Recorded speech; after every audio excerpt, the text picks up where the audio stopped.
Welcome to Starbound Valor HFY.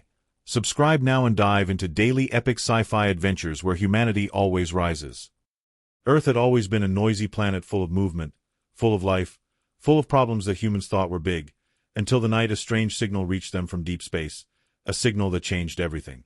It began inside a cold underground lab where a small team of scientists worked late. They monitored deep space radio waves, listening to the quiet hum of the universe. Most nights were dull and slow. But tonight was different. A sudden spike appeared on their screens, a pattern too sharp, too clean, too perfect to be natural. Dr. Leon Carter, the lead scientist, leaned closer, his eyes wide behind his glasses. Something intelligent had sent this. The signal repeated again and again, almost like it was trying to make sure humans noticed. At first the team thought it was a glitch, maybe a satellite bounce, maybe interference. But the pattern continued, steady and strong. Then suddenly, the coded message unlocked. In simple translated form, it read, "Earth will fall in one cycle." No explanation. No details. No name. Nothing. Just a cold prediction of doom. Leon's heart raced. He replayed it to make sure he was not imagining it. The message was real. It was not a warning about nature, not a comet, not a star exploding.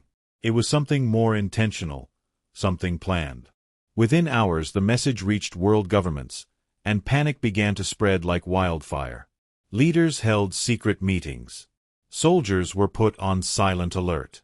Satellites were redirected. Yet even after all this, nobody knew who had sent the message. Some believed it was a threat. Some called it a prank. Some feared it was the beginning of an alien invasion. But the few who studied the pattern closely felt something different. The message did not feel aggressive. It felt like someone whispering urgently from far away, someone trying to warn humanity about something terrible. As debates continued, strange events began on Earth. A communication satellite suddenly went offline without any error message. A second satellite followed. Then a third. Engineers tried everything, but it was like an unseen hand had cut their connections. Power stations across several countries reported unexplained drops in energy levels. Long-range radars started showing brief flashes of unknown objects moving in and out of Earth's orbit. Every time someone tried to get a clear picture, the objects vanished like ghosts. Leon watched the news spreading fear everywhere. People gathered outside observatories. Some prayed. Some shouted at the sky. Some simply waited in silence. He reviewed the signal again, over and over. One detail bothered him deeply. The message used a time unit humans did not understand: one cycle. What did that mean? A day? A year? A galactic rotation? Nobody knew. And that uncertainty made everything worse. As governments scrambled for answers, Leon's lab received a second transmission. It came from the same source, but weaker, almost broken, as if the sender was in danger. After hours of decoding, the message revealed something shocking: they are coming. Earth is next. Those 5 words shook everyone in the room. Leon felt a chill crawl down his spine.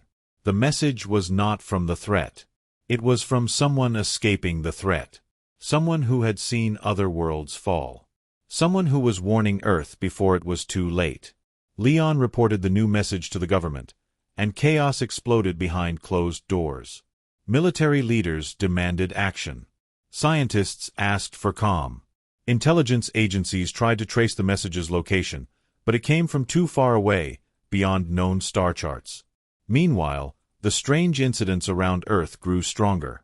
A power grid in Asia crashed for 12 seconds without cause. A mysterious flash lit up the sky near the South Pole. A deep space telescope captured a shadow passing near Mars, but the image was too blurry to identify. And then, one night, the entire world witnessed something undeniable. An object the size of a mountain appeared near Earth's orbit. Not a meteor. Not debris. It moved too smoothly, too intelligently. It did not send a greeting. It did not send a threat. It simply stayed there, silent and watching. The world froze in fear. Humans had always wondered if they were alone. Now they knew the answer, and they wished they did not. As scientists tried to study the object, Leon reviewed the two messages again. He believed the unknown sender was still out there, somewhere far away, trying to reach Earth one last time. And just when he thought the night could not get stranger, a tiny fragment of a third message appeared on his screen, weak and almost unreadable. It said only one thing: prepare. The word felt like a shadow falling over Earth. It was not advice. It was not guidance. It was a final cry from someone who had seen what was coming. Earth's doom had been predicted. The countdown had likely already started. But the biggest question of all remained unanswered: who was coming? And why was Earth the next target? Leon stared at the silent mountain-sized object floating in orbit, and for the first time in his life, he felt small, powerless, and afraid of what the universe was about to reveal. The strange object stayed in Earth's orbit for hours, silent and unmoving, like a dark eye watching the planet. The world was terrified, but what scared scientists the most was the question no one could answer. Was this the enemy mentioned in the mysterious messages? Dr. Leon Carter did not sleep that night. He sat in front of the glowing monitors, scanning every frequency he could. He replayed the first two messages again and again, trying to understand the mind of the one who sent them. Whoever it was seemed desperate, almost afraid, as if they knew Earth stood at the edge of something terrible.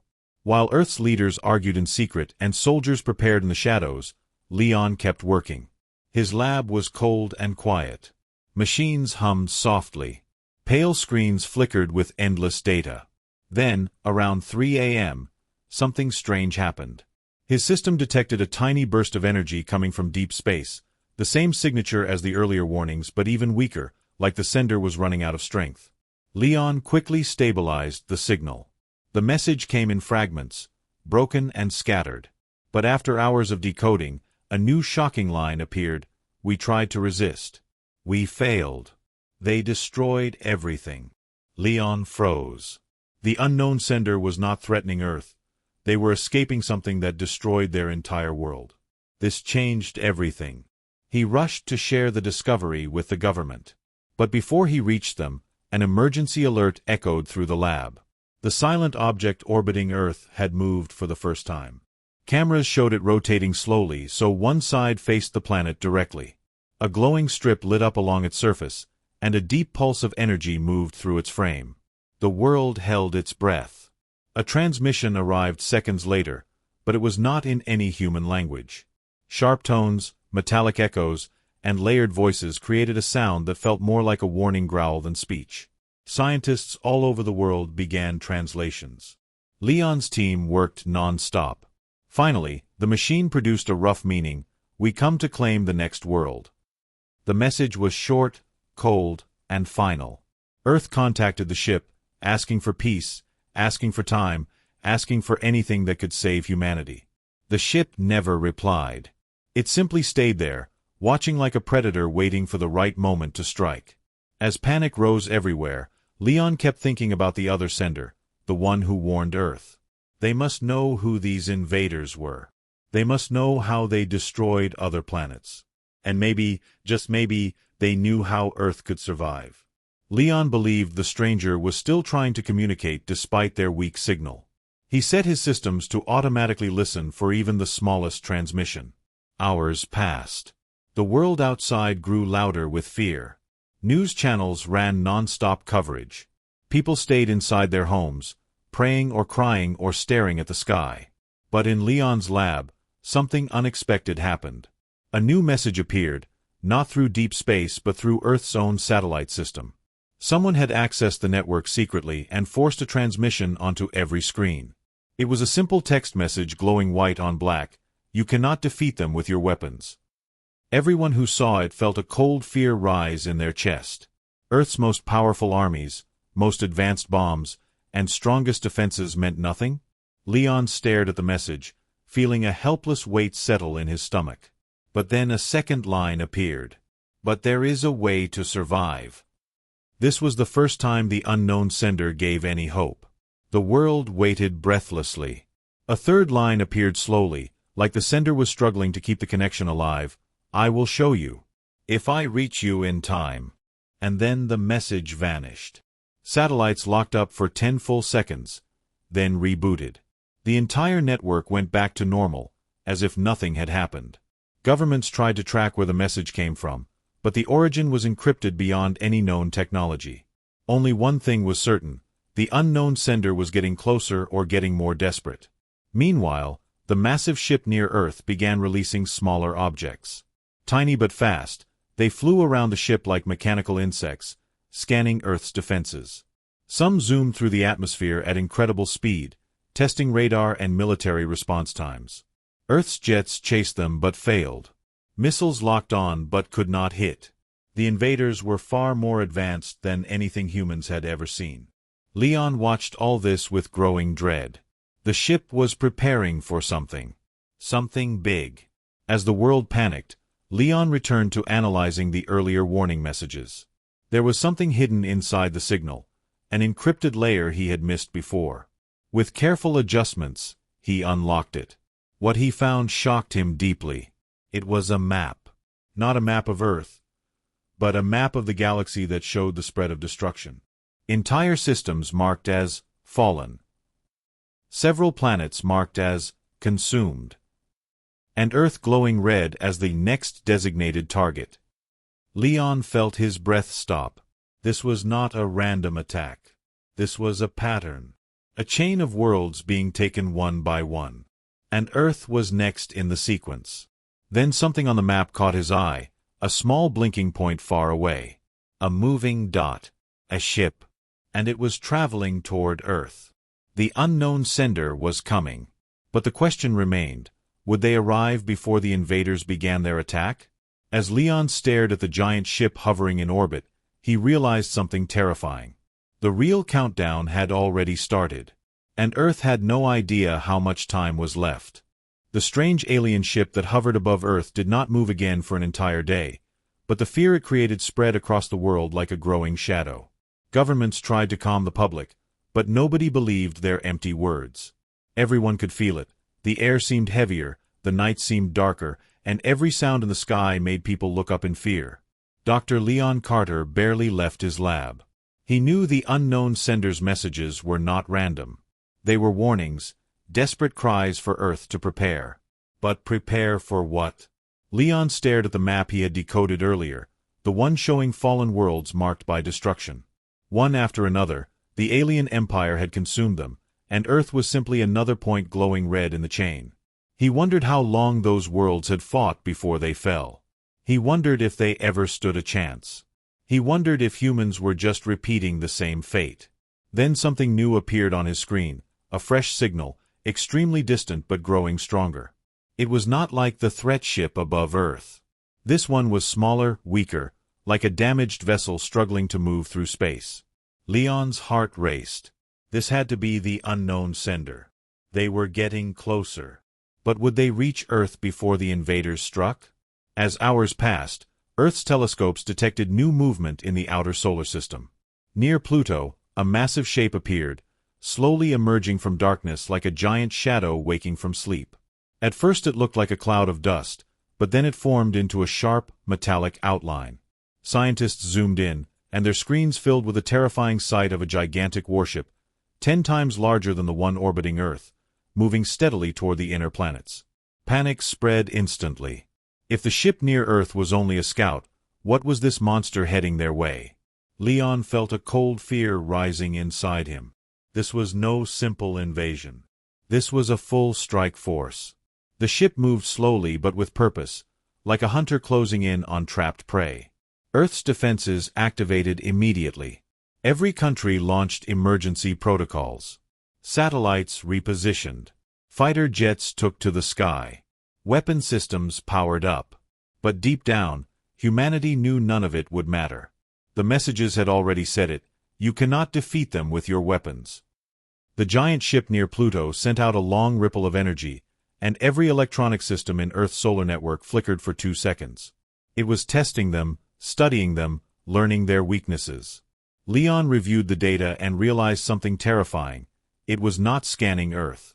It was scanning the ship already in orbit, as if waiting for confirmation that the planet was ready for conquest. Meanwhile, the smaller unknown sender's signal grew stronger. Their ship was approaching fast, but the energy signature looked unstable, like it was damaged from a battle. Maybe they had fought the Empire's ships. Maybe they had barely escaped. Maybe they were the last of their kind. As Leon studied the incoming ship, a sudden loud alarm echoed through the lab. The orbiting warship above Earth had activated again.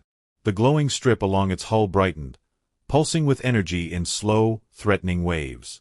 The entire world watched as the ship opened something on its underside, a circular hatch that rotated like a mechanical iris. From within the darkness of the opening, dozens of smaller ships flew out.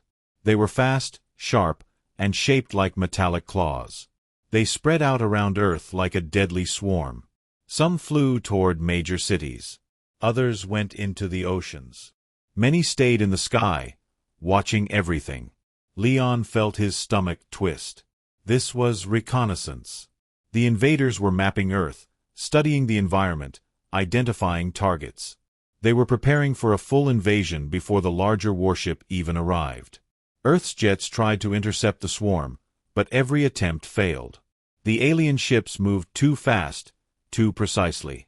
A fighter jet launched a missile at one, but the alien craft simply vanished in a flash of light and reappeared behind the jet, shadowing it like a predator toying with its prey. In one region, an alien drone passed over a military base, and instantly the base's power shut down, leaving the entire area dark and blind. The swarm was learning everything. Meanwhile, the unknown sender ship was now close enough for clearer detection. It was small, battered, and missing large pieces of its hull. It looked like it had survived a disaster. Earth tracked its movement. It was heading toward the planet at high speed, almost crashing through space rather than traveling calmly. This increased panic among world leaders. Was this ship dangerous too? Leon insisted it was their only hope. The warnings, the map, the desperate messages, they had all come from this damaged vessel. But before Leon could convince everyone, the massive warship near Pluto sent out a second, even larger energy pulse. This one was stronger, deeper, and carried a strange vibration that Earth sensors could barely read. It was calling to the smaller ship in Earth's orbit. The response was immediate. The orbiting ship began shifting position. Its hull plates moved like shifting armor, adjusting for attack formation. The invasion was about to begin. Leon stared at his monitors, feeling helpless. Everything was happening too fast. The unknown sender ship was still minutes away. The large warship was closing in. The swarm was everywhere. And then something unexpected happened. For a brief moment, a single message flashed across Leon's screen. Strong, clear, and direct. It was from the unknown sender. 3 words appeared in bright white text: "Do not fight." And then, "Wait for me." Leon felt his heart pound in his chest. Humanity had no idea what was coming next. But one thing was certain: the galaxy was closing in, and Earth was standing at the edge of something greater and more terrifying than anything humans had ever imagined. The world was drowning in fear as the swarm of alien crafts circled Earth like cold metal vultures, and the giant warship slowly approached from the edge of the solar system. Dr. Leon Carter stood in his lab, staring at the last message from the unknown sender. "Do not fight. Wait for me." And he did not know what to think. How could Earth not fight when invaders were already inside the atmosphere? How could they wait when every second felt like the beginning of the end? But something inside Leon told him that the unknown sender knew more than anyone on Earth. They had seen worlds fall. They had watched the enemy destroy civilizations. And if they told Earth not to fight, maybe they understood something humans did not. As Leon studied the damaged alien ship racing toward Earth, a new tension grew across the planet. Radar systems picked up turbulence in the upper atmosphere. A burning streak lit the morning sky, traveling faster than anything Earth had ever known. The unknown sender ship was entering the atmosphere. Every defense system locked onto it, unsure whether to shoot or stand down. Military bases demanded orders. Governments panicked. But before anyone could decide, the ship crashed through clouds with a heavy boom, trailing fire as it slowed with flickering blue energy. It fought gravity like a wounded animal refusing to fall. With a final burst, it landed hard in a deserted desert area far from cities, kicking sand into the air like a storm. Cameras, drones, and satellites all focused on the crash site. Leon grabbed his equipment and rushed toward the location with a small government team, the air thick with fear and urgency. When they arrived, the crashed ship was still glowing with heat. Its metal hull was cracked, scorched, and torn apart in several places. Strange symbols ran across its sides, symbols no human language resembled. As the team approached, the ship shifted slightly, making everyone freeze. A hatch hissed open slowly, and a soft cloud of cold vapor flowed out. The interior was dark, lit only by dim blue lights. Leon moved closer, his heart beating fast. Then something stepped out. The creature was thin, tall, and fragile-looking, with pale gray skin stretched tight over a narrow frame. Its eyes were large, dark, and filled with sorrow, a kind of sorrow no human had ever seen before. It looked exhausted, weak, and injured. Two more beings slowly followed, each looking just as fragile. They were clearly not warriors. They were survivors. Leon realized immediately, these were the ones who sent the warnings. The aliens collapsed onto the sand, and Leon rushed to help, but his team hesitated, unsure if it was safe. The first alien raised a shaking hand and spoke through a translator device strapped to its chest. The voice that came out was soft, broken, and full of pain. "We are Vothari," it said. "We came to help." Leon's team exchanged shocked looks. The Vothari explained in short, trembling breaths that their species had been wiped out by the same empire now approaching Earth. The invaders, known as the Zealotry Dominion, moved from world to world, consuming resources, enslaving populations, and destroying anything they could not use. The Vothari homeworld had been one of the earliest victims. Only a few ships escaped, and this one was the last. "We saw them mark Earth," the alien whispered. "We saw your planet added to the chain. You were next." Leon's chest tightened. Everything in the messages was true. Every warning had come from these broken survivors. He asked the Vothari why they had risked so much to help humans. The alien lowered its head. "Because your world, your people, are different," it said. "The galaxy fears you. The Dominion fears you. They do not want humans to rise."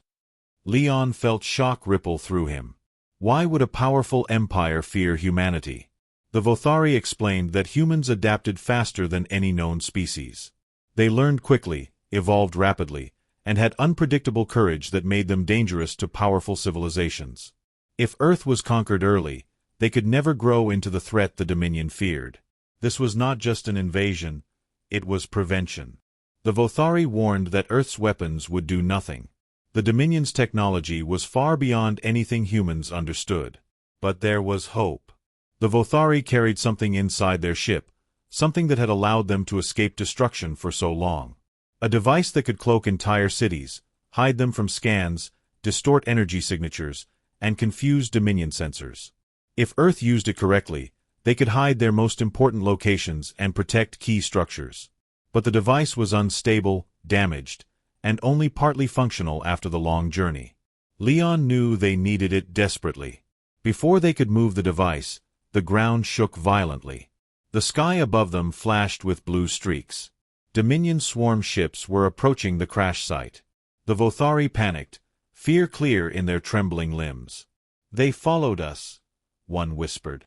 Leon's team pulled back, but the Vothari grabbed Leon's arm. "Listen to me," the leader said, voice weak but urgent. "Do not fight them now. You will lose.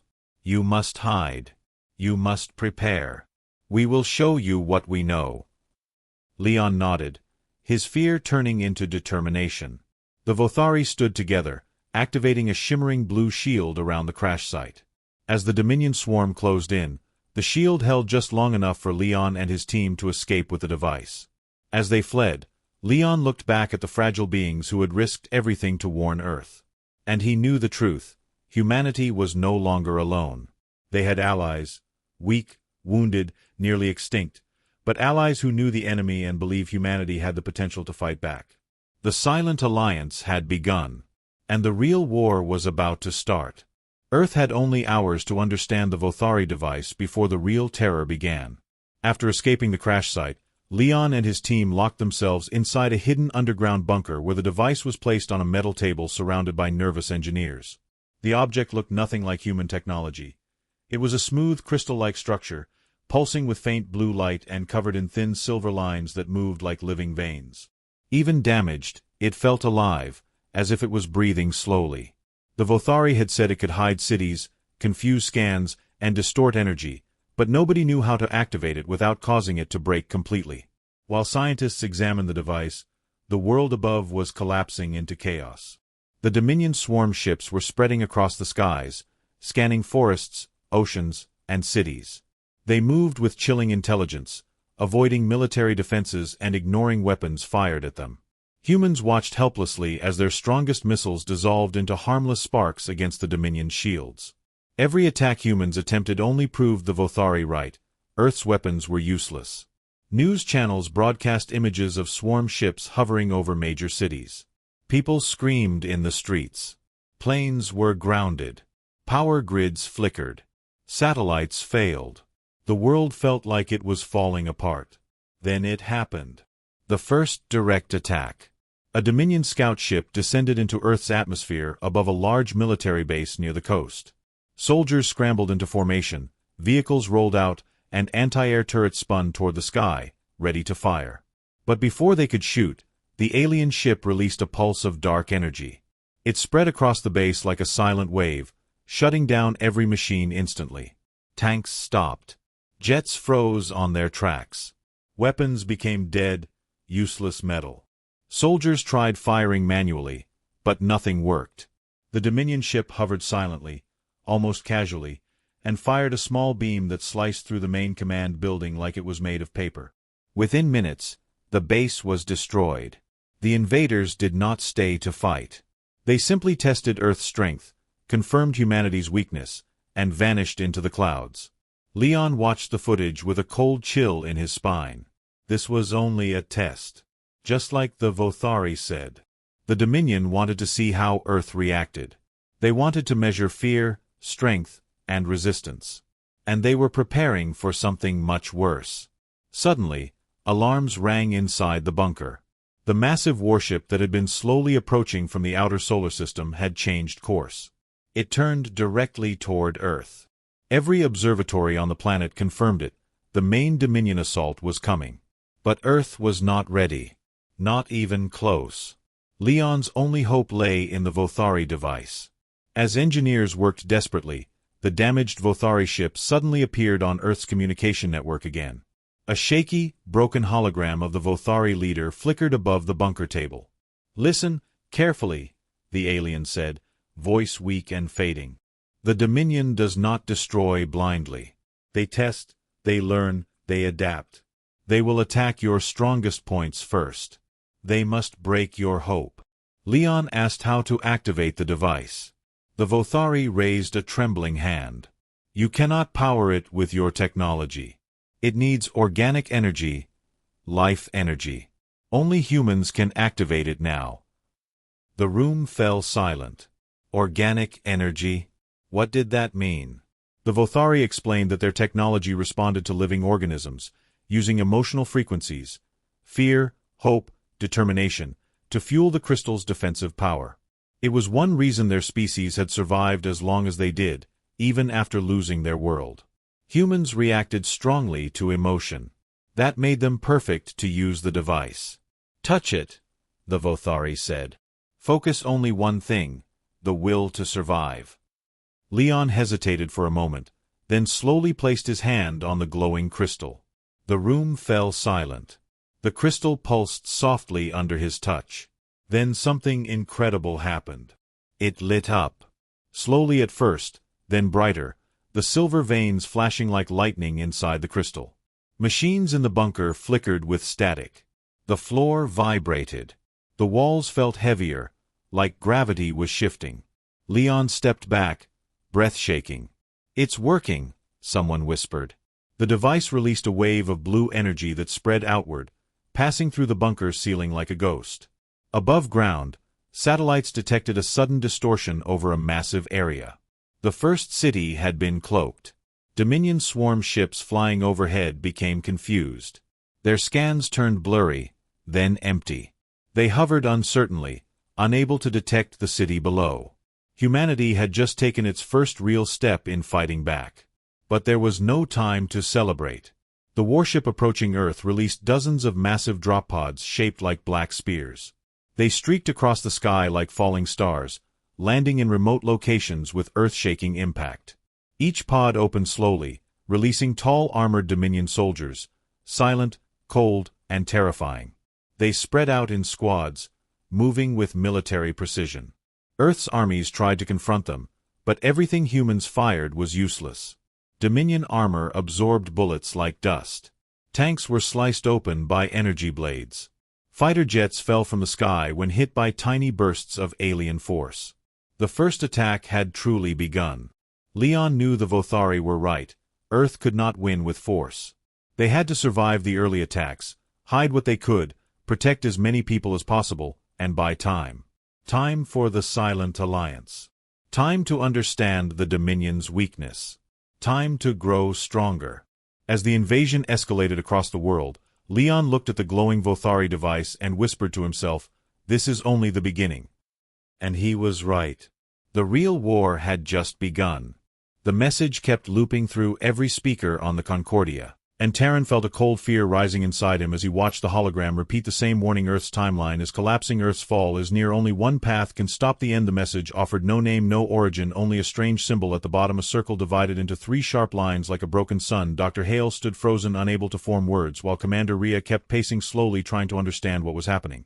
The crew felt a pressure in the air, as if something was watching them. Terran finally broke the silence, asking if the message could be fake, but Hale shook his head, saying no, this code was unlike anything they knew, ancient, and advanced in a way that frightened him. The danger felt real. The ship's AI Mira ran a system-wide check, confirming that the message came from outside the galaxy, but also noting something impossible: the signal had reached them before it was even sent. Time-displaced information. Rhea ordered the team to track the message, but Mira responded that the signal came from a point where no known star existed. Terran whispered, maybe whoever sent it does not live in our time at all. The thought unsettled everyone. The galaxy feared Earth, yet someone was warning Earth instead. But why? Hale played the message again, this time slowing down the wave patterns, revealing something new hidden inside the static. A faint voice layered under the main warning. When decoded, it said, "They are coming. Faster than expected. Save your world while you still can." Rhea clenched her fists. Who are they? Hale began listing every dangerous species he knew, but none fit the tone. The voice sounded urgent, not threatening. The message wanted to protect Earth, not harm it. Terran suggested sending the message to Earth's leaders, but Hale shook his head, saying that if the message was true, panic would spread faster than any enemy attack. We need answers before we inform Earth. Rhea agreed. She commanded the crew to prepare for a jump toward the edge of the galaxy near where the signal entered their space, but before they could move, Mira detected something else approaching from behind, a small metallic object, drifting toward them. No heat, no engine, only silent motion. It looked dead, but it changed direction as soon as they scanned it. Mira whispered, "It is watching us." The object latched onto the hull, releasing a wave of energy that flowed through the corridors. Lights flickered, doors locked, and the bridge screens turned black. The crew panicked, but Rhea kept shouting orders, demanding Mira to identify the intrusion. Mira answered with fear in her voice, "It is searching for the message. It wants to erase it." The lights went red as the ship systems shut down one by one, but Terran realized something. The object wasn't attacking them, it was hunting the message itself. Hale yelled at Mira to isolate the data core, but the intrusion kept breaking through faster than any virus. Rhea ordered Terran to cut power manually from the engine bay, forcing him to sprint through dark corridors, shaking from the strange pulsing energy in the air. He reached the main panel and slammed the emergency shutdown. The ship went completely still, silent like a husk. The object outside stopped moving, frozen, as if confused. Without power, the message became unreachable, and the hunter object lost its target. Slowly, Mira restored minimal power, allowing life support to breathe again. The object drifted away, disappearing into the void. Rhea returned to the bridge, demanding an explanation. Hale finally understood. The message was not just a warning, it was forbidden knowledge, something valuable enough that someone or something was willing to cross the galaxy to erase it. That meant the threat Earth faced was not just real, it was something powerful enough to fear. The message reaching humanity. Mira then detected another strange detail. The object did not come alone, something much larger waited beyond sensor range, something alive. The crew felt the ship shake from a distant resonance, like a heartbeat echoing through space. Hale whispered, "They found us faster than expected." Before they could react, Mira displayed a new transmission, an unknown visual feed showing a giant silhouette in the dark staring toward them. As if aware of their fear, the shape moved slowly like a creature too large for the screen. Then it sent a message, only 2 words, "Not ready." Rhea felt her breath freeze. She turned to Hale, who looked terrified. Hale explained that Some species tested worlds before attacking, measuring their unity, their strength, and their will. If Earth was not ready, the enemy would come sooner, not later. The message that warned them was a chance, the last chance. The new threat was the countdown. Rhea ordered the ship to escape, but the giant figure did not follow. Instead, its voice echoed once more, prepare or fall. As the transmission cut, the crew felt the truth settle in. Earth was running out of time. The warning was a beginning, and the hunters were already searching for the next sign of resistance. Hale whispered, we must decode the full message or Earth stands no chance. Rhea nodded and gave the new order with a heavy voice. We go deeper into the unknown. We find the sender before the enemy finds Earth. The crew felt fear, but also purpose. For the first time, they realized Earth's fate was now in their hands, and the power hunting the message was moving closer with every silent second. Rhea ordered the Concordia to move into deep space, far from normal travel routes. Because she knew the enemy could track them again if they stayed on the same path. The crew worked quietly, but the fear in their eyes was clear. Everyone understood that the hunters were not simply machines or ships, but something older, something that judged planets like pieces on a board. The message that warned Earth now felt like the only small light in a growing darkness. As the ship drifted forward, Mira reported that space around them was changing. The stars appeared stretched thin, as if a shadow was passing between them and the galaxy. Hale studied the readings and whispered, this is not natural, something is bending. Space itself. Terran asked if it was the same creature they saw earlier, but Hale shook his head, saying no, this feels different, more like a wall, a barrier. The ship slowed automatically because Mira detected a strange field in front of them, a type of boundary made of energy, but also something else, something alive. Rhea stood still, thinking whether they should turn back, but the message told them only one path can stop the end, and she felt this was the path. They could not run forever. Terran suggested launching a probe first, but Mira interrupted, saying a probe would be useless. The field only reacts to living presence. Rhea took a deep breath and told Mira to push forward. The ship passed through the boundary, and instantly everything went silent. No stars, no signals, no sound, only a huge empty space like a bubble floating outside the real universe. Everyone felt pressure in their chest, as if the air itself was heavier. Hale checked the instruments, and his hands trembled because the readings made no sense. Time inside the bubble moved slower, and light bent in strange patterns. He whispered, this place is not made by nature, it is created by intelligence. Then something appeared in front of them, a small floating platform glowing with soft blue light. It slowly approached the ship and stopped a few meters away. Mira detected no threat and no energy weapon, but she detected a heartbeat, a living presence. Rhea ordered the airlock to open and took Terran and Hale with her, stepping onto the platform. The moment their boots touched the glowing surface, they felt warmth and a vibration, as if the platform recognized them. A figure began forming in the air, not solid but shaped from pure light. It had a human-like outline but no face, just a shifting bright surface. The figure spoke without a mouth, its voice directly entering their minds. You carry the message you seek. The sender. Rhea stepped forward and asked, are you the one who warned Earth? The figure slowly nodded. Its voice was calm but filled with sadness. We tried many times across many ages, but few worlds listen. Hale asked why Earth was chosen. The figure pointed toward the darkness surrounding them. Because Earth stands on the line between survival and destruction. Its choices will change the whole galaxy. Terran asked about the hunters and the giant creature that said Earth was not ready. The figure dimmed slightly, as if remembering something painful. They are the judges, ancient beings tasked with keeping balance. They see Earth as a threat because humans evolve too fast. They fear what you may become. Rhea clenched her fists angrily. Why send us a warning if the judges are so powerful? The figure answered, because they are not always right. They destroy what they cannot predict, and humanity is unpredictable, hopeful, angry, brave, dangerous. Hale asked what they needed to do to save Earth. The figure raised its glowing hand, and a small sphere of light floated toward them. Inside the sphere, tiny symbols rotated like pieces of a puzzle. This is the full message. It holds knowledge your world will need when the judges arrive, but you must earn the right to open it. Only those who understand their own weakness may unlock true strength. Rhea swallowed hard, trying to understand, but before she could speak, the figure said, prepare yourselves, you are not alone here. The platform began shaking, and the bubble around them rippled like water disturbed by something massive. Mira shouted through the comm system, warning them that another presence had entered the dimensional bubble, something dark and large, moving fast. The figure looked toward the darkness, and its light flickered. They found you sooner than expected. You must leave now. Terran felt fear rising inside him again, but Rhea grabbed the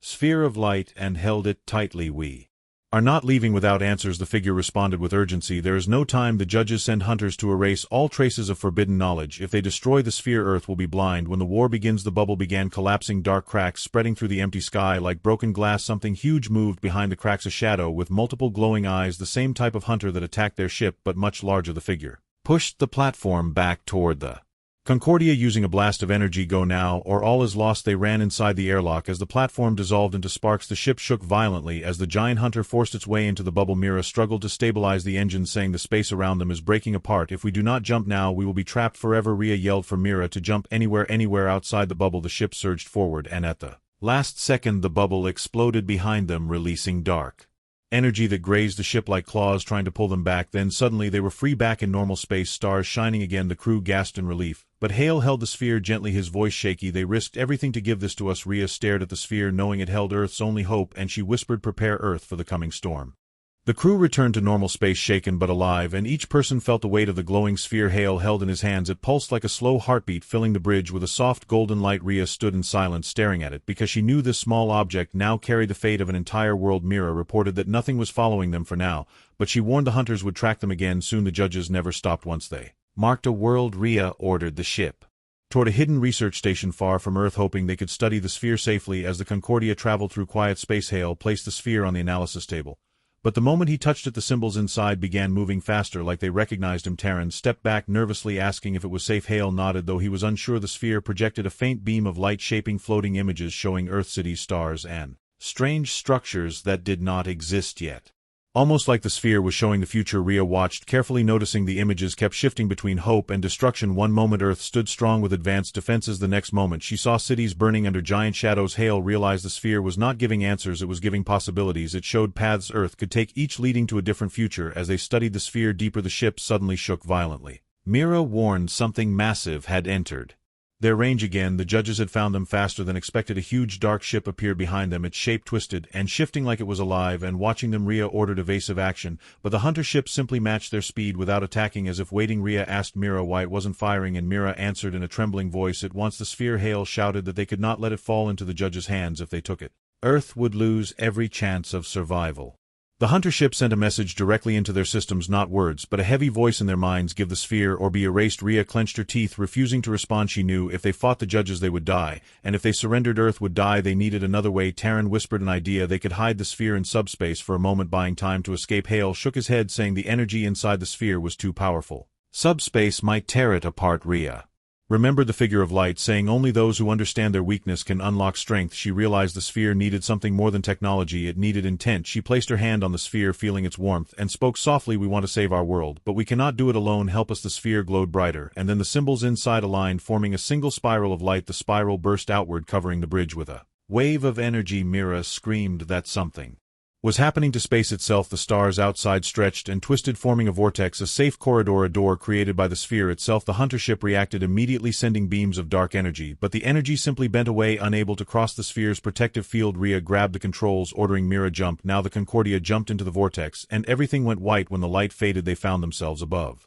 Earth orbit, quiet, peaceful, safe for the moment. Terran stared at the planet below, feeling a mix of fear and responsibility. Hale placed the sphere in a secure case, saying Earth must know the truth, but they cannot panic. Rhea agreed. Earth needed time to prepare. Leaders needed to see the message and understand what was coming before they could plan further. The sphere projected one final message in the air. This time the figure of light appeared again, weaker than before. Its voice echoed gently, "The judges are coming. They will not stop until Earth is tested." The sphere contains knowledge, but knowledge alone will not save you. Your unity, your choices, your courage will decide the outcome. Protect your world, and maybe the galaxy will follow. The figure faded slowly, leaving only the glowing sphere on the table. The crew remained silent, each understanding the weight of what they carried. Rhea contacted Earth Command, requesting immediate emergency council. The response came with confusion, fear, and questions. But Rhea told them only one thing: the fate of Earth has changed forever. Hale whispered that the judges might already be on their way, and once they arrived, the real battle for humanity would begin. The Concordia floated above Earth like a lone guardian, while Rhea held the sphere close to her chest, knowing it was not just a warning but a gift, a chance, a hope, and maybe the last one humanity would ever receive. As the ship entered Earth's atmosphere, the sky below glowed with sunsets and lights of cities